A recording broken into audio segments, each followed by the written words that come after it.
Intense, clever, and occasionally absurd, JoJo's Bizarre Adventure the RPG is a fan-made tabletop system for JoJo's Bizarre Adventure, created by SB, who has since retired.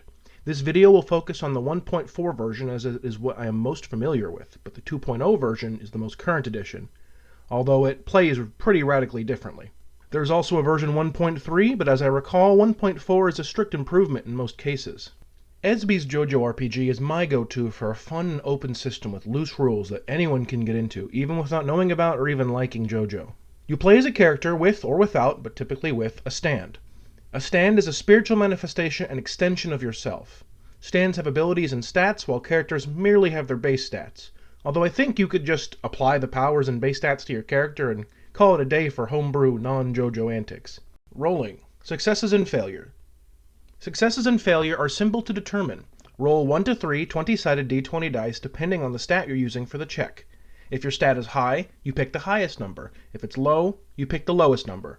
Then add any modifiers. That is your roll.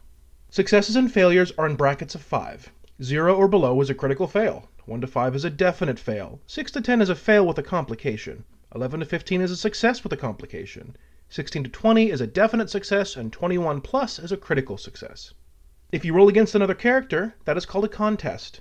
The target must roll a stat of their choice as a counteraction, and while they should be responding to their attacker, what they do and how they do so is freeform. The highest number doesn't win the contest. All results are determined by your success bracket. Both of you can fail, or both of you can succeed, or one of you can succeed while the other fails.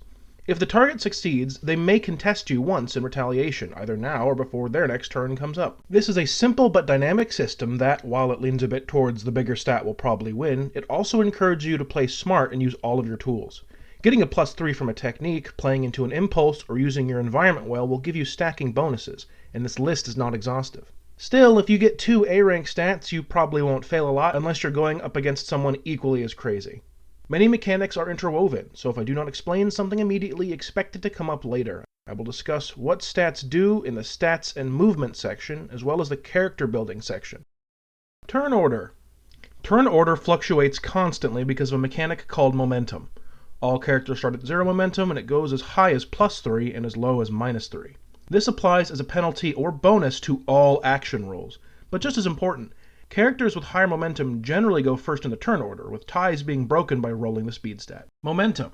Momentum shifts by rolling against your opponent in a contest. Success or failure has no bearing. The higher number gains +1 momentum, and the lower loses 1 momentum. Momentum reflects the flow of the battle's favor, its battle tendency, if you will. Having either positive or negative momentum unlocks certain actions, such as predictions or feints. Predictions. When an opponent performs a contest against you, if your momentum is positive, you may perform a prediction action. Spend 1 momentum, then immediately declare a stat you think your opponent will use. This locks that stat down. If they use it, they fail, and you win automatically without even rolling. Fighting an annoying speedster? Yeah, I know you're going to roll speed to slip on my defenses. Try again, buddy. If you have negative momentum, it's not all over for you just yet. You may now perform a feint. You can turn failed actions and contests into a trick that was clearly meant to bait your opponent. Once per turn, when you fail a roll, you can immediately roll another stat for a different action. If you succeed, you gain +1 momentum, even if it was for a contest that you lost. You still have to take the results of both actions, of course. That's right, I wasn't trying to use power to punch you in the face. I meant to slip and embarrass myself falling down these stairs, because now I get to roll my speed instead to climb out the window and run away. I was merely pretending the whole time. That's not all for momentum. If you ever capped at a full +3 or -3 momentum, you can perform one last all-or-nothing gambit. You can put your all into an action by declaring a venture. Set your momentum to 0. If your action is uncontested, it's an automatic success. If you're attempting a contest, you perform the contest as normal without penalties from injuries. We'll get into the injury system after character creation. During a venture, no predicts or feints can happen. If your roll beats your opponent and they fail, their momentum is set to 0 and you gain the usual +1 momentum for winning a contest. If you do not beat your opponent's roll, you lose 1 stamina. That's your total health. A momentum is gained and lost as normal. Ouch. Last for momentum, we need to discuss clashes. A clash occurs when 2 ventures collide and become a contest. Both characters will declare an action to perform against their opponent, and the 2 parties will roll their dice repeatedly over multiple rolls until one side emerges the winner. When a clash is declared, both participants set their momentum to +3. Both characters roll for their actions simultaneously. The lower roll loses 1 momentum, and ties mean both characters lose 1 momentum. This repeats until one character reaches 0 momentum, in which case the winner's action succeeds and the loser loses 1 point of stamina. The winner keeps their new momentum total. If a clash is going badly, you can perform a clash break to make a quick exit. Spend 1 momentum, roll for an action that will reasonably end the clash, and if you roll higher than your opponent's previous roll, you escape, and so ends the clash. Failure means you lose the clash. You still keep your momentum total, however, which is nice. Stats and movement. It's finally time to explain the 6 stats. The 4 stats you use for rolling are power, durability, speed, and precision. Any problem can be solved by finding a creative way to use any of these stats for the action you want to perform. Attacking an enemy, for example, can be justified using precision for attacking a specific body part, speed for a flurry of blows, power for an all-out punch, or even durability for a Goomba stomp. The example given in the book is fantastic as an example. Most of these stats also have an additional benefit that they provide. Power determines how much damage your stand can do for an average attack. Speed is rolled as a tiebreaker for initiative order after momentum. Durability allows you to block some damage, and precision tends to be used for perception and noticing, although sometimes in secret. Potential will be explained in the character building section. Range determines how far a stand can move away from its user. Certain stand effects, such as stand-based projectiles, also do not function outside of this range, and I recommend you set up each ability's true range on a case-by-case basis. Stands can only perform actions within this range relative to their user. E rank is 1 meter or 3 feet or less. D rank is close range, 10 meters or 30 feet or less. Rank C, medium range, is 40 meters or 120 feet. Rank B is long range, 100 meters or 300 feet. Rank A is effectively endless range, so have fun with that. These range brackets are also used for your movement within the game. Distance is mostly theater of the mind, but it's still tracked via these brackets. If you are 100 feet from a target, it's at a medium range away from you. Spending an action will let you go 1 range bracket closer or further. Starting at, say, 100 feet, so up 1 distance bracket to 300 feet, or down 1 distance bracket to only 30 feet away. Obviously, if worse comes to worse and the serial killer you were chasing gets away, this can produce a game of cat and mouse. Get creative to circumvent your enemy's plans. Your stand may be at rank E, but a good old-fashioned snub-nosed revolver might have a range rank of C. To cap this section off, let's discuss stat ranks for the 4 core rollable stats. With a C rank, you roll 1d20 for an action. Boom, done. B is roll 2, A is roll 3. In both cases, you take the highest d20 roll. These are good stats. D is roll 2, E is roll 3. In this case, you take the lowest d20 result. Obviously, these are bad stats. Actually, ordinary beings have a D in all stats, so I guess bad stat is relative. Stand rules. Now you understand most of how the game is played, and you understand what stats do. So let's move on to character creation, starting with stands. If you're going to make a stand, you need to know that stands have rules. Rules that get broken, but rules nonetheless.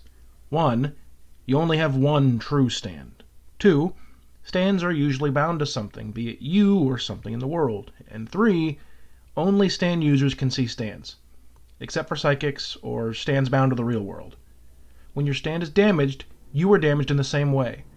Don't get foolhardy and get yourselves killed. Multiple entities. A single stand can be made up of multiple entities or multiple segments.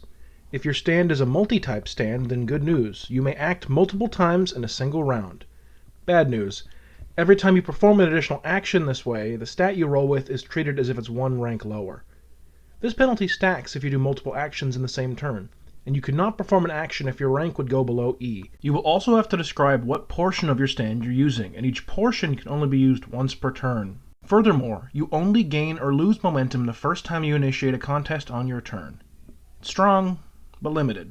You can also have an automatic stand, a stand that is not bound to anything. It functions as a separate character, but obviously being a reflection of the user, it'll generally work towards their goals or ideals and beliefs. Or maybe it'll do whatever it wants. Hey, at least you don't share damage or injuries like with normal stands. Most stands can be withdrawn to pull them back into the user's body. This allows your character to use the stand stats as their own. You may want to use your character's default D stats if your stand has particularly terrible stats. Of course, you can also pull your stand back out. Doing either is an action. When your stand is out, it can act according to your will as an action. You and your stand share senses, and stands can be used to communicate telepathically to each other, somewhat. The degree of which is kind of nebulously defined. Your move, GM. Character building, build points, and stat costs. You can build either your character or your stand first. The rulebook builds your stand first, so that's the order I'm going with. All characters start off with the default 10 build points for their stand. Build points by stats, abilities, techniques, and evolutions, like acts. Remember, you have 6 stats: power, speed, durability, precision, range, and potential. Buying a D rank in any stat costs 0 build points. This is the baseline. E gives you 1 additional point to spend elsewhere. C costs 1 point, B costs 2 points, and A costs 3 points. I will explain potential after techniques in this section. Character building, abilities. All stands need at least 1 ability, something unique they can do besides throwing hands. It can be as simple as, my arm is a gun, or as complex as, I have mastery over eternity. Abilities cost 1 to 3 points depending on what the game master thinks it should be. I recommend higher costs for powers with high versatility, utility, or lethality. Something more specific and limited shouldn't be very expensive unless it's a damn good ability. The best abilities are highly versatile with broad applications. The name of the game is creativity. If your arm is a gun, then all you can do is shoot. If your arm is a gun that fires small objects you're holding, you can do a lot more with that. Fire needles, rocks, small rodents, rocks, grenades. Character building. Techniques. Techniques are really nice. They cost 1 build point. You create a specific application of one of your abilities, examples being using an arm gun to perform headshots, or using flames to create a fiery prison around a target. When performed, you gain a +3 to any rolls using this technique. Remember to give your technique a killer name. Crossfire Hurricane still rocks. Character building. Potential. During key moments of gameplay, you may spend your potential to develop an aspect of your character. If you're at -3 momentum and perform a venture, you may exchange potential for an upgrade. For 1 rank, you may acquire a new technique. For 1 to 3 ranks, you may acquire a new ability or upgrade an old one, as seen in the example here. Try to keep abilities thematic to the character and the stand's existing abilities. For 1 rank, you may raise a stat up 1 rank. Remember that A is the maximum for any stat. Character building, an evolving stand or acts. For 3 build points, and I'm assuming also potential ranks, keyword assuming, your stand may gain an act. An act is a new form for your stand. This gives it 2 stat boosts and swaps 1 ability for a more powerful one. Abilities are mutually exclusive between acts, so you have to withdraw your stand to switch out acts. I assume stats are kept between forms, but the rulebook does not specify. Technically, the book doesn't tell you that you can't boost your potential twice again as a partial refund, but I'd have to ask, why? Do you yearn for constant form changes?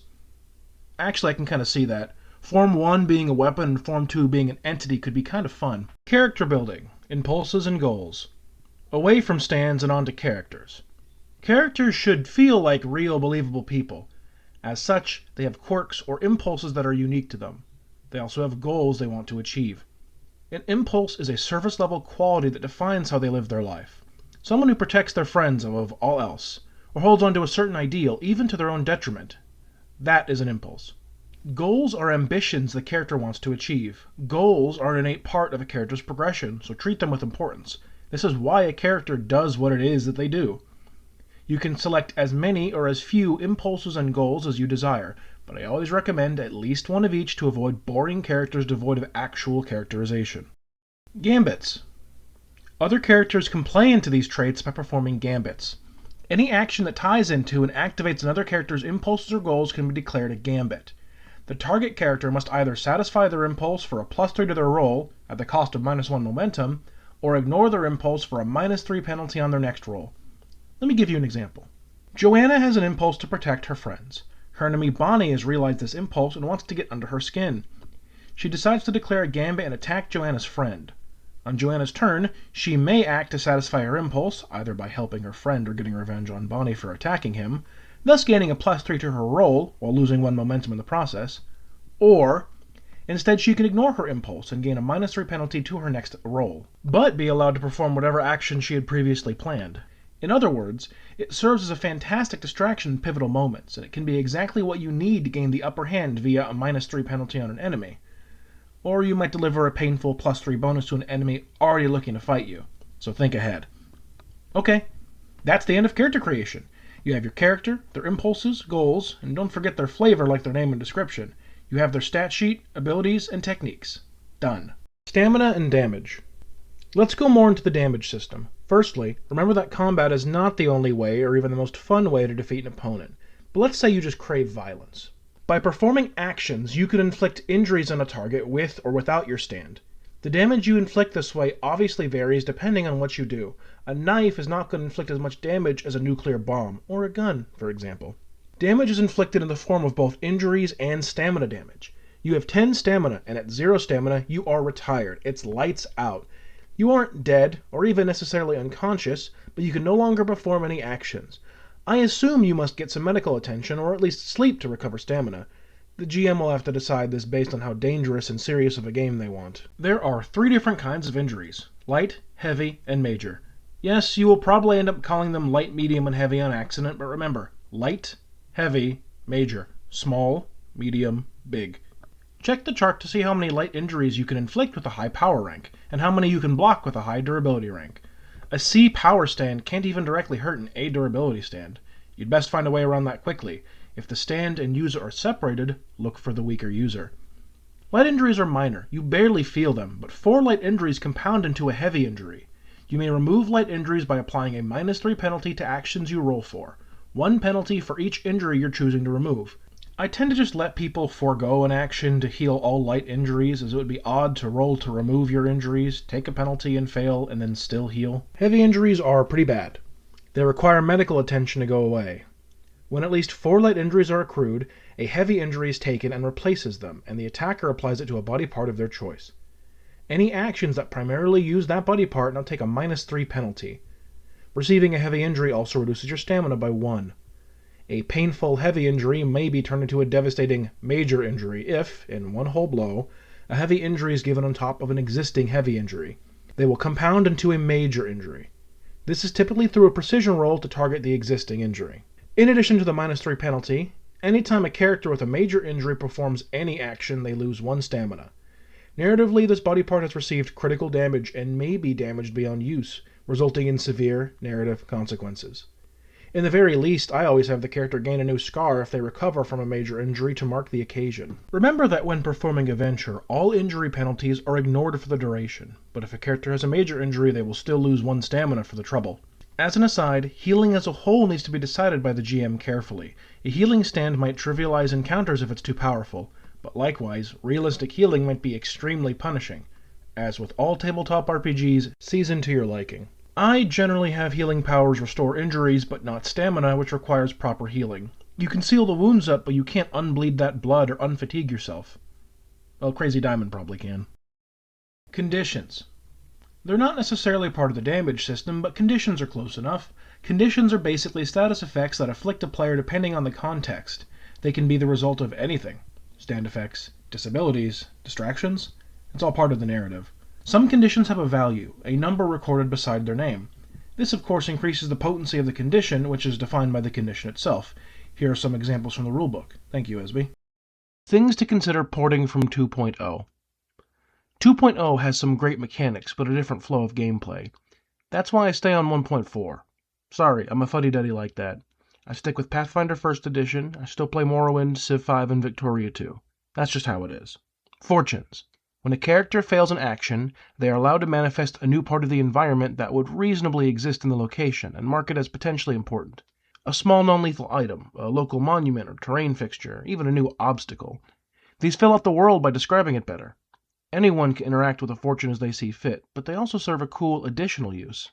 If a character is at 0 momentum, as an action they can perform a secret and tinker with a fortune. This allows them to, at any later point during the encounter, reveal their secret. After the reveal, they decide how exactly they tinkered with that fortune, and that action plays out as a contest. In essence, that character has pre-planned an interaction. Out of character, you, the player, get to pull something interesting out of your butt when you need it most. Trusts. Another type of character trait, like impulses. If another character proves their loyalty, typically by sacrificing something or taking injuries, they can become a trusted character. Like an impulse, somebody attacking a trusted character should incur a reaction to avenge them, with a +3 for doing so and a -3 for not doing so.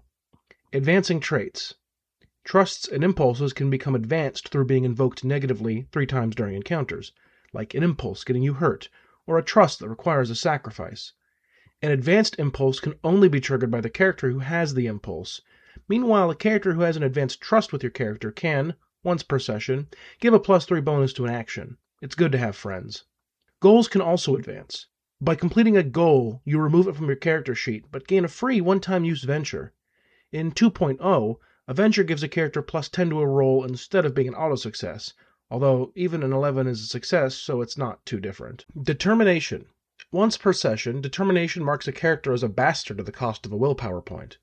If a character chooses to attack that marked character, they can ignore any bonuses or penalties from goals and instead gain a +3 to actions that harm that character. Marking a character with a determination 3 times gives a character a dark determination. Your bastard bonus doubles to +6, but you now gain a +3 penalty to actions that do not harm the marked character that applies whenever the character is present. A dark determination also gives you narrative justification to kill another character. E durability. In 1.4, a durability of E feels like a free bonus build point if you were already at D. In 2.0, this is amended by E durability incurring an additional light injury whenever a character would receive them as a result of enemy action. Wounds and willpower. There is an alternate system for wounds and injury with stamina removed entirely and a new resource to power through damage called willpower. It has some interesting options, and I'd recommend checking it out if you do not enjoy the stamina system. 4 light injuries become a wound, which inflicts a status condition of the player's choice instead of a -3 penalty, with 5 wounds being a KO. If you like all these rules, consider reading up on 2.0 and see if that's more to your liking. If not, backport them into 1.4. Nothing can stop you. Expansions. There is one official expansion for the game called Paranormal Beings and Battle Techniques. It contains new abilities like Ripple and Haman, the Spin, as well as new races like vampires, the Pillarman tribe, and rock humans. I myself have an unofficial expansion I made way back in 2022 called Prosthetics, Equipment, and Specializations. It's been a long while since I've tinkered with it, so I hope it's of acceptable quality. I also have a series of notes of how I personally handle the Arrows, Heaven, and Infinite stats. It's not exactly an expansion, it's more like ramblings, but it could help a GM get their thoughts together. House rules. I have a few house rules that I follow to rebalance things more to my taste. First of all, I have it so boosting B rank stats to A rank costs 2 points instead of 1. Many of my players would simply take 2 A rank stats at character creation and call it a day. I wanted to dissuade that as I felt it was too strong, at least at character creation, which would lead to more boring encounters. Additionally, I see potential as a purely narrative stat. It's good fun, but power gamers have no reason to interact with it. Why have potential be at B when for no cost you can have it at E and gain 1 extra build point immediately? To combat this, I have the potential cost of raising a rank from B to A stay just 1 potential. Potential now serves to reward delayed gratification and grant a special moment for that player, while also temporarily nerfing power gamers until they've more rightfully earned their power. A GM might instead start their players at a lower build point total, like 8, and then reward them later with more potential after key story beats. They could also be truly evil and force their players to put a few ranks into potential. The 7th Stand User. Now that the tabletop talk is through, allow me to share something just as near to my heart with you. The 7th Stand User is a fan game made by creator Clayman Nendo. She's a wonderful woman, so be nice to her. It's a video game JRPG version of JoJo's Bizarre Adventure Part 3, Stardust Crusaders. You make your own character and do a personality quiz to select your stand, probably by reading the wiki to choose which one you want to get. You play through all of Part 3 but make different choices to change key events. Sometimes you beat a boss early. Sometimes you save an ally from a terrible fate. Sometimes you get an alternate stand battle. It all depends on your character's personality, stand abilities, and personal choices. I remember one time I was offhandedly asked if my character could swim. I said no because I can't, and of course later on when I chose to throw myself into the water, the game remembered and I started drowning and I began the battle with a status condition. That's the kind of game this is. Dozens of optional events with new stand users and boss fights. Multiple different endings depending on how you handle the raid on Cairo, with at least 1 unique ending for each character if you achieve high friendship with them. Good endings, bad endings, fan service endings that bring back old characters with in-universe justification. That stupid Rolling Stone maze. I truly love this game to death. I cannot recommend it enough. Get the translation, get the correct font, play this game, and beat it. Several times, actually. The game changes slightly on New Game Plus, and if you beat it multiple times, you get a really meta ending that lets you do something fantastic. Also check out Chaos Mode. This game was so influential to me that before I took up tabletop gaming, I actually spent a year making my own fan game for My Hero Academia in the 7th Stand User style. I got just past the battle trial in Season 1, but never made it further than USJ. I felt I just had to choose tabletop gaming or fan game development, and you can see how that ended up. I'm going to show that off one day. It's some of my proudest work, even if it's very incomplete. Thank you for watching, and remember, whatever you do, don't make it boring.